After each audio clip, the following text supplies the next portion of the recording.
10 mabisang halaman kontra dengue at iwas lamok.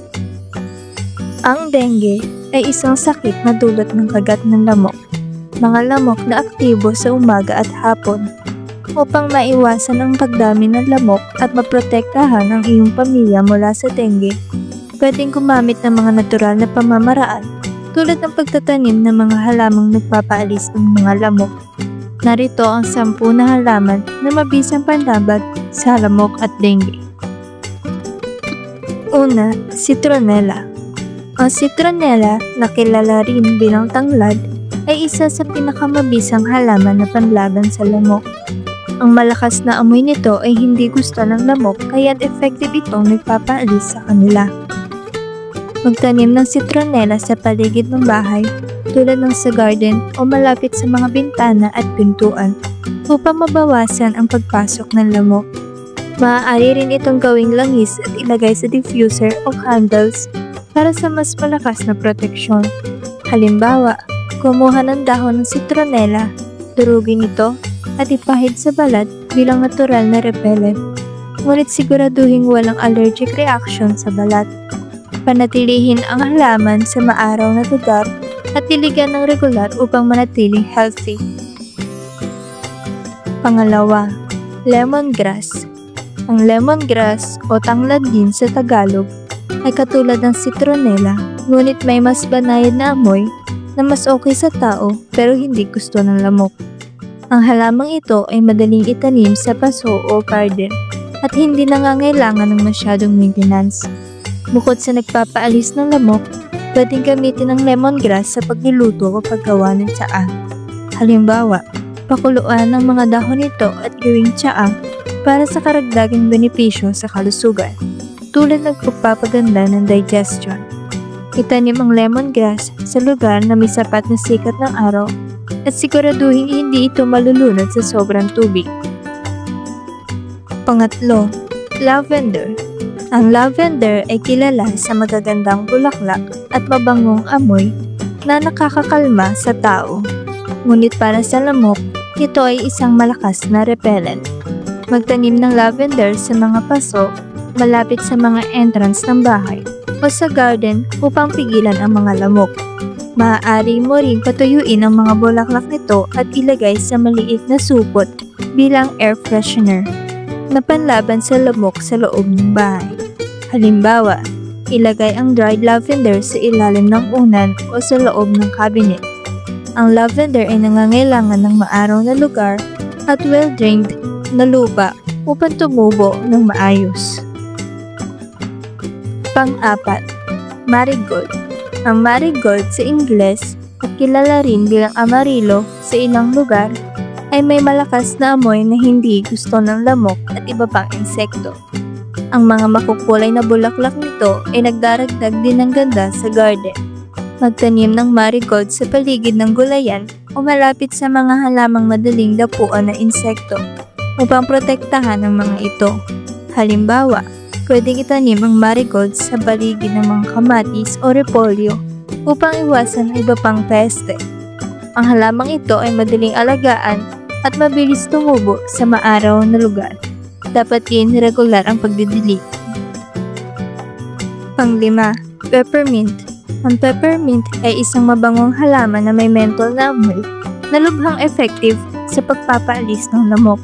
Magtanim ng peppermint sa mga paso dahil mabilis itong kumalat at pwedeng sakupin ang buong garden.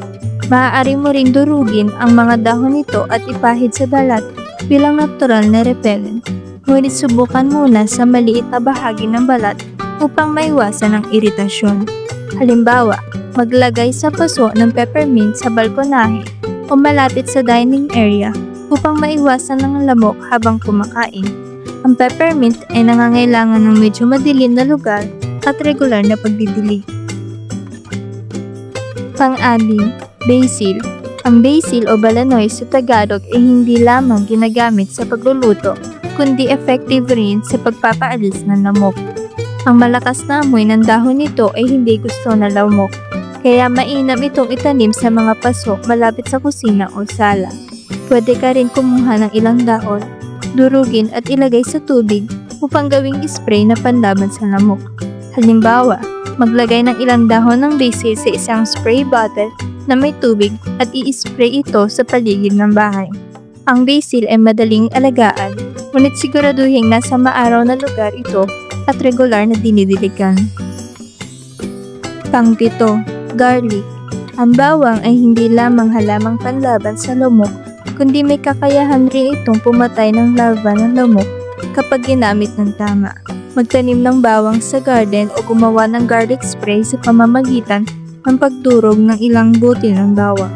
Paghahalo nito sa tubig at pagsala bago i-spray sa mga lugar na may lamok. Halimbawa, i-spray ang garlic solution sa mga lugar na may nakatayong tubig upang maiwasan ang pagdami ng lamok. Ang bawang ay madaling itanim sa lupa o paso at mas maganda ang resulta kung nasa maaraw na lugar ito. Pang-8, rosemary. Ang rosemary ay isang mabangong halaman na ginagamit sa pagluluto. Ang amoy nito ay effective sa pagpapaalis rin ng mga lamok. Magtanim ng rosemary sa garden o sa paso, malapit sa mga lugar kung saan madalas ka nagpapahinga, tulad ng patio. Maaari mo ring sunugin ang mga tuyong dahon ng rosemary upang gumawa ng usok na nagpapaalis sa lamok, lalo na kapag may outdoor gathering. Halimbawa, maglagay ng ilang tuyong dahon ng rosemary sa isang fire pit o kandila. Ang rosemary ay mabilis lumalaki sa maaaraw na lugar at hindi nangangailangan ng madalas na pagdidilig. Pang-9, catnip. Ang catnip o catmint ay isang halaman na kilala sa epekto nito sa mga pusa, ngunit ito rin ay mabisang panlaban sa lamok. Ayon sa mga pag-aaral, ang langis ng catnip ay mas effective pa kaysa sa ilang chemical na repellents.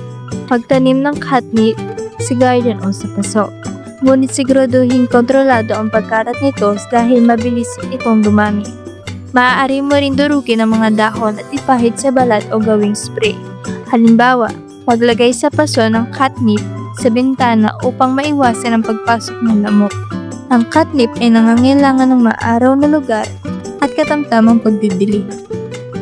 Pang-10, oregano. Ang oregano ay isa pang halamang panlaban sa lamok na madaling itanim at gamitin.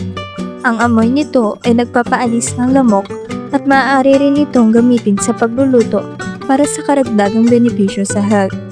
Magtanim ng oregano sa paso o garden at siguraduhin regular itong pinuputulan upang mapanatiling healthy.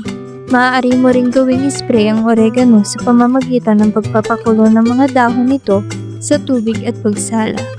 Halimbawa, i-spray ang oregano solution sa paligid ng bahay o sa mga damit bago lumabas sa gabi. Ang oregano ay mas lumalaki sa maaraw na lugar na may well-drained na lupa. Karagdagang tips para maiwasan ang dengue. Bukod sa pagtatanim ng mga halamang ito, mahalaga rin ang mga sumusunod na hakbang upang maiwasan ang pagdami ng lamok. Alisin ang nakastock na tubig. Regular na i-check ang mga lalagyan, kanal at paso sa paligid ng bahay upang walang tubig na magiging breeding ground ng lamok. Gumamit ng screen sa bintana. Maglagay ng mga screen sa mga bintana at pintuan upang maiwasan ang pagpasok ng lamok. Magsuot ng protective clothing. Magsuot ng mahabang damit at gumamit ng repellents kapag lalabas sa oras na aktibo ang lamok, tulad ng madaling araw o dapit hapon. Panatilihin ang kalinisan ng paligid. Regular na linisin ang bakuran at alisin ang mga basura na pwedeng maging tirahan ng lamok. Ang paggamit ng mga halamang panlaban sa lamok ay isang natural, ligtas at environment-friendly na paraan upang maiwasan ang dengue at protektahan ang iyong pamilya. Mula sa citronella hanggang oregano, ang mga halamang ito ay hindi lamang nagpapaalis ng lamok, kundi nagdaragdag din ng ganda sa inyong tahanan. Sa tamang pag-aalaga at paggamit ng mga halamang ito, kasabay ng maingat na pag-iwas sa breeding grounds ng lamok, makakamit mo ang isang mas ligtas at healthy na kapaligiran. Simulan ang pagtatanim ng mga halamang ito ngayon at gawing bahagi ng iyong pang-araw-araw na proteksyon laban sa dengue.